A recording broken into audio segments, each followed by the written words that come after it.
I'm William Greaves, and I'm speaking freely. What this is all about is your right to freedom of speech. What made America great is an independent, vigorous press. If a jerk burns a flag, America is not threatened. Political speech is the heart of the First Amendment. For expressing their religious beliefs. Now is the time to make justice a reality for all of God's children. Welcome to Speaking Freely, a weekly conversation about free expression in America. I'm Ken Paulson. We're joined today by the highly respected independent filmmaker William Greaves. Welcome. Thank you. Great to have you here. You know, anybody who cares about independent film, you're pretty much the dean. You're certainly a giant in the field. And yet, there was a point in your career where we might be talking to you here today as a Broadway star. You had quite a positive beginning to your career as an actor. Broadway shows and films? Well, yes, I thought I was going to be an actor for the long haul, but it developed that as a result of various kinds of experiences I was having in the theater, I decided I'd better get behind the camera. Well, you were a star on Broadway, literally the lead role in Broadway shows. Well, I wouldn't say the lead, but I had featured roles in a movie called Lost Boundaries with Mel Ferrer and Canada Lee, and I was featured on Broadway with Todd Duncan in a play called Lost in the Stars about South Africa. It was a very interesting play. But I've also done other leading roles, you know, a black cast film I did called Souls of Sin, and I was co-starred in that one. The one of your credits I was most intrigued by was probably one of your minor roles, but you appeared in a film with Joe Louis.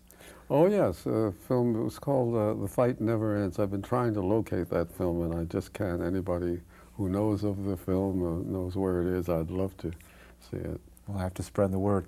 Do you recall what your role was? Did you ever get in a scene with Joe Louis?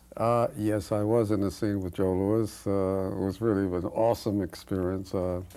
I played a young, tough guy, a tough kid in Harlem, on the Harlem streets, and he was trying to reform me and my gang. So we had an exchange, dialogue. It was a very important experience for all of us to see this, you know, this icon, you know, right in our midst. And in fact, you'd been an amateur boxer, isn't that right? Well, yes, at the Harlem YMCA, I did a little boxing, and an uppercut caused me to change my mind. That was delivered by this young man. I think his name was Nathaniel Bell was his name, and he hauled off and he hit me so hard that I saw all these lights, and I said, I see the light, and I'm not going to be a boxer. So Mr. Bell deserves some credit for your career in film. He did indeed, yeah.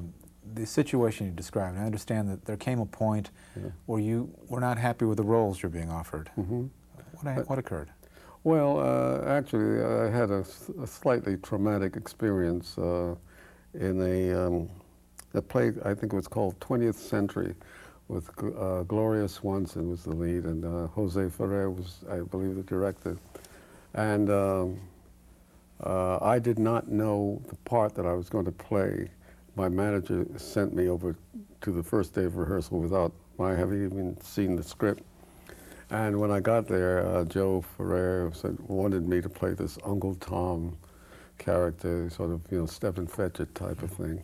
And I almost threw up on the script. I was so exhausted and angry with that casting that I decided I'd better get behind the camera and see if we couldn't do something about these stereotypical images that are being projected on the screens of America, you know, because it's a very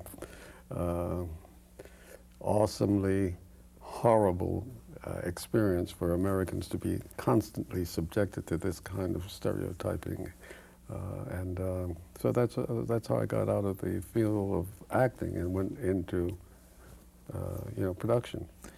You were a contemporary, a rival, I guess, of people like Sidney Poitier and others. Yeah, Sidney came slightly after me, just about within a couple of years, but he has, you know, sailed to the heights. I was curious whether you and other young actors at the time, African-American actors, if you ever, you know, if you anticipated it getting better, because the roles he played later in the 50s were had much more substance. Well, yes, I mean, Sidney has done a series of just marvelous performances. And at the time that he and I were coming through, I didn't see the possibilities of that kind of roles. I mean, there was one role that he and I competed for, which he got a role. It was called No Way Out, young doctor, young intern, I believe. And but I didn't see an afterlife from that particular production. But I left the country. I left America and went to Canada because I decided that I would have a chance to get into the film industry up there much more easily than in America, which was a sort of an apartheid society. And you ended up working on a great many films in Canada over the next decade. Oh yeah, I worked with the National Film Board of Canada. I was on the production staff. Got a great experience in working in various facets of production, from sound editing, writing, directing. It was a marvelous experience to work on those films up there. What led you to believe that the climate had changed enough for you to return and really get a shot here in the U.S.? Well, I guess, you know, it was the, I guess you have to say, you know, Martin Luther King, Rosa Parks. I began to see James Baldwin and Sidney and Harry Belafonte and the various people on the television screens discussing the racial issues and the problems in intergroup harmony in America and so on. And I said to myself, gee, you know, if they're not careful down there in America, they're going to make it. I began to feel that the country had a lot of possibilities, and I had an opportunity to come back to do some production work in America. And I said, well, you know, I'm gonna jump at that opportunity and see what I can do. One of the issues involving diversity in motion pictures and television and so on is, of course, what you've alluded to, the stereotyping and the reinforcement of negative images. Yeah. And of course, that's not the only way people get ideas, and another big part of the dissemination of information in this country is through news media. Sure. And Black Journal addressed some of that. Can you talk about your involvement in that? Yeah, actually, Black Journal was set up in the wake of the urban disorders, shall we say, the riots that were taking place across the country. I think in one year, I think it was 1965, there was something like 150 riots that were taking place across the country, buildings burning down and all of that sort of thing. And Lyndon Johnson, the then president, set up the president's commission, the Presidential Commission on Civil Disorders. Anyway, it became known as the Kerner Commission. And it sought to have a look at the causal factors involved in the riots. And in the process of inquiring into these causes, they came out with this report. And the report, among other things, said that one of the reasons for the anger and the rage that was taking place within the black communities of the country was that the black community did not feel that it had access to the media, that it had an opportunity to express itself, to communicate with itself, communicate with the larger community, and that the larger community, the mainstream white community, did not seem to have any understanding or sympathy or interest in this part of American reality, which, after all, was one of the major components of this, society. If at the time Black Journal was designed to provide, reflect voices that were unheard and tell stories that are being untold, and I think most would agree it succeeded at that, what's its counterpart today? How good are we at reflecting the diverse communities in which we live through the media today? Well, I hate to tell you that Black Journal was in 1968 to 70, anyway, and a few years later, it was one of 18 hours of television network programming that was controlled by a black executive group, a black executive committee and a producer.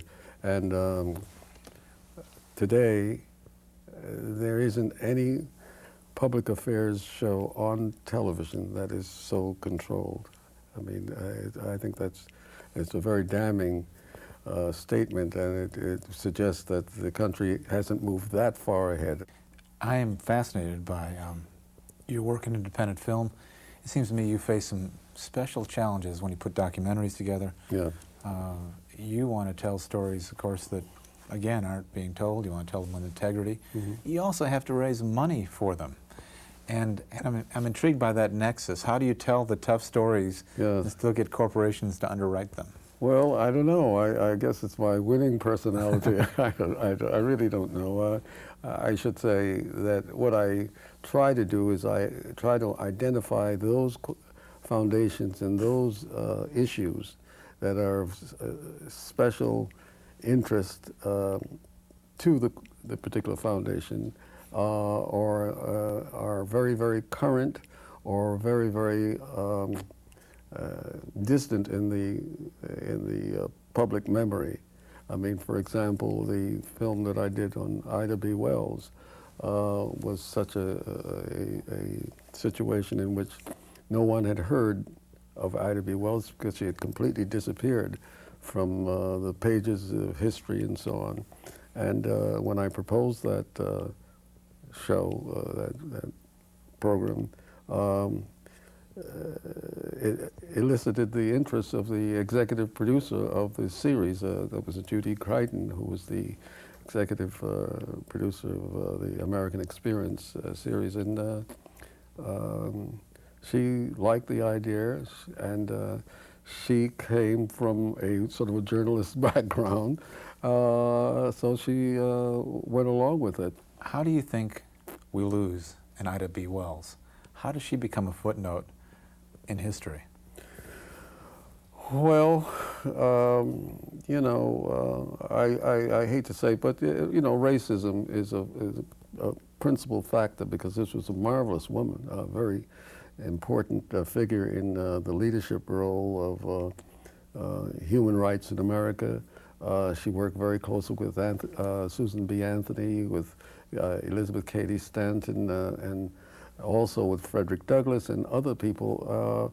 But somehow or other, the media is very adept at forgetting important black people, you know, who have made significant contributions to not only the black experience, but to America as a whole. I mean, because when you really look at it, the black community in America is basically the engine that has been driving this country toward the realization of the American creed. I mean, the American creed is a very lofty set of principles and what have you about democracy and justice and equality and so on, but very often is delinquent. The society is delinquent in living true to that creed, and the black community has been, over the centuries, agitating in favor of the American creed. As Frederick Douglass says, agitate, agitate, agitate, and that's what we've been doing as a people, and I think that there's not enough gratitude for the contribution that we're making to this society, you know. I'd very much like to share with the audience some moments from the Ida B. Wells film. Okay, sure. The black community of Memphis was stunned. Wells retaliated with her pen. She wrote an editorial. The city of Memphis has demonstrated that neither character nor standing avails the Negro if he dares to protect himself against the white man or become his rival. The white mob could help itself to ammunition without pay, but the order was rigidly enforced against the selling of guns to Negroes. This is something that touched her not just as a woman who was sensitive to the injustices were being imposed upon blacks, but there was a personal note wrote in and all that I think forced her to ask the question, am I willing to stand up to whoever may oppose me in fighting for racial justice? Ida B. Wells' story is compelling, and I think most people who had some sense of African American history, if they're going down the list, they're going, you know, she'd be a great candidate. But Ralph Bunche, I'm not sure you would get that kind of universal reaction, and I'm sure you had this experience when you went out and said, let's do a documentary about Ralph Bunche. Yeah. Can you talk a little bit about who he was and why you thought he would be a good candidate for a documentary? When the idea first developed that I could do a film on Ralph Bunche, I was fascinated only because I knew he was a famous man at one time in American public life. But I didn't quite know what he was all about, what he did. I mean, he always seemed to be remote, but very lofty in his position in the how can I say, in the pantheon of important people. But I just didn't know really what he did, and it fascinated me because when I worked at the United Nations, I would see him at a distance, you know, passing a piece of paper or something like that at a Security Council meeting, and that's all I knew about him. But I had an opportunity to do a film on his life because the Ford Foundation was playing host, in a sense, to Ralph Bunche's successor, a man by the name of Sir Brian Urquhart, who was writing, a friend of mine, Lloyd Garrison, who was working at the Ford Foundation, and he said, you know, the Ford Foundation is interested in Ralph Bunche. They have this scholar in residence who is writing this biography on his life. He said, it might be a good idea to talk to him. Do you know anything about Bunche? I said, no, this sounds very interesting. And so I made a little pitch to the Ford Foundation to do a film on his life, and I had access then. They approved, and I had access to the Bunche papers through Brian Urquhart, and he was fantastic in his recalling and recounting these various stories about Bunche, and I became progressively intrigued. And when I began reading the galleys of his biography of Bunche, I just freaked out. I said, this guy is hot stuff. This is fantastic. Ralph Bunche was very central to the civil rights movement in America. He was very central to the human rights movement in the world. He was very central to the decolonization of the world. I mean, he was the principal drafter of those chapters in the United Nations Charter, which was developed in San Francisco in 1945. He was the most important person in drafting those sections of the United Nations Charter that led to the decolonization of the world. And of course, in the wake of that decolonization, the emergence of these African and Asian countries into independence put a lot of pressure on the United States to alter its positions with respect to race. And of course, he was very much involved with peacekeeping and conflict resolution. He was very heavily involved with the whole Palestine situation, and indeed, the work that he did in negotiating the armistice agreements between Israel and the neighboring Arab states has not been repeated. I mean, it's the only time in the history that someone was able to get all 4 Arab nations and Israel to sign this peace treaty. I mean, this is a remarkable human being. And one of the things about him is the fact that he always worked most effectively behind the scenes, you know, so he really didn't want you to know too much about what he was doing, but he was really hot stuff. It must be tremendously satisfying to be able to celebrate the life of a man who candidly has been overlooked and underappreciated. Yeah. We should take a few minutes here and see a brief portion of Ralph Bunche in American Odyssey. Sure.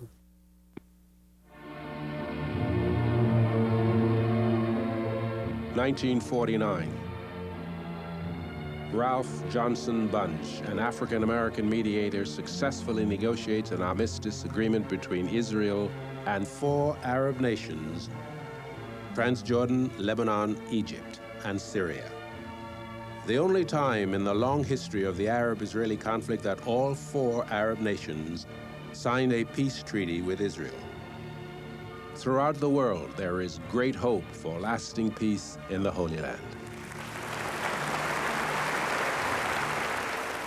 For this unprecedented feat, Ralph Bunche is awarded a Nobel Prize for Peace and is catapulted into worldwide celebrity.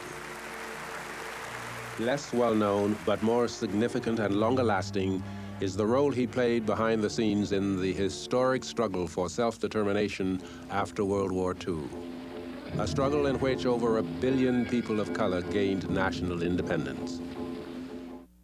I understand that the first cut on that was 17 hours. Who told you that? there's a spy here. How did you know that? That's quite a bit of editing, isn't it, to go from 17 hours down to 2? Listen, let me tell you. Well, we had to interview quite a number of people. We interviewed something like 65 or 70 individuals who were either friends or colleagues or scholars who were conversant with Bunche's life and what he was doing, family members.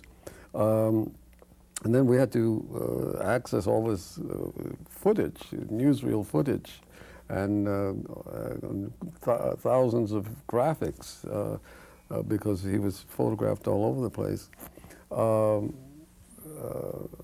And the life that this man represents is so varied. There's so many facets to it. I mean, he set up the United Nations Agency on Atomic Energy.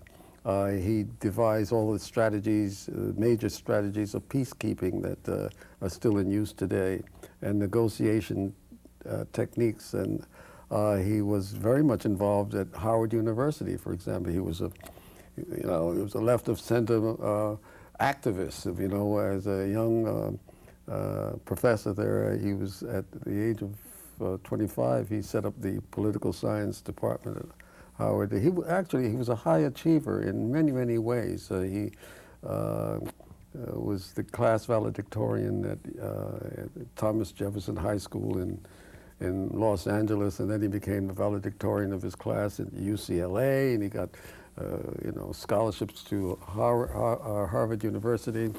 And all of this, to me, was very important material, and so it led to a 17-hour rough cut, we'll call it, or a very rough cut. Yeah.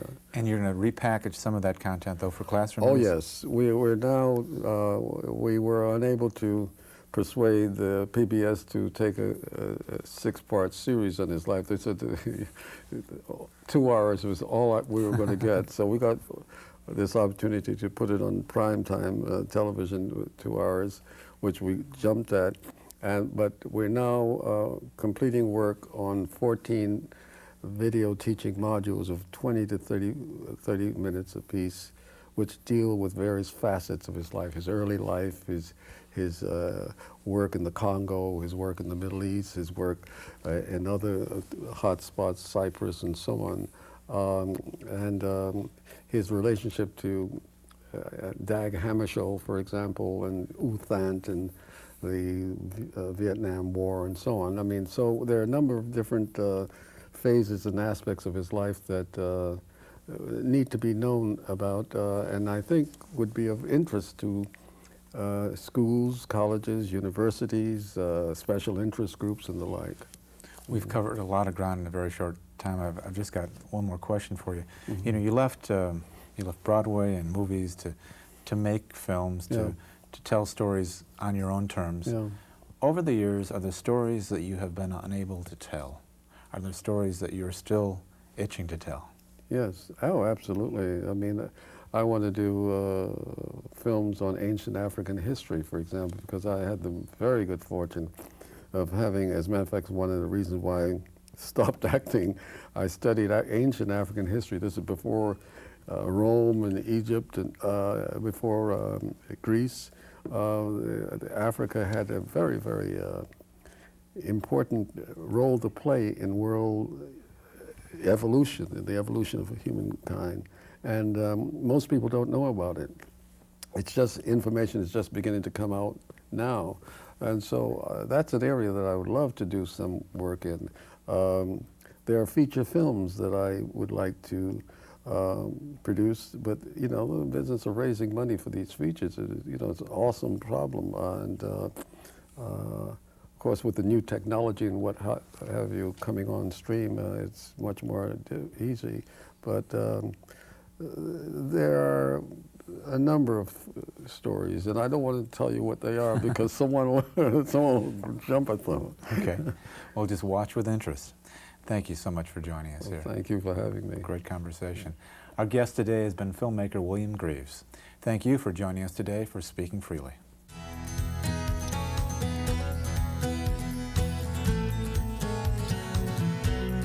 Join us next time as we continue our discussion on free expression and the arts. For more information about Speaking Freely, visit our website at www.speakingfreely.org.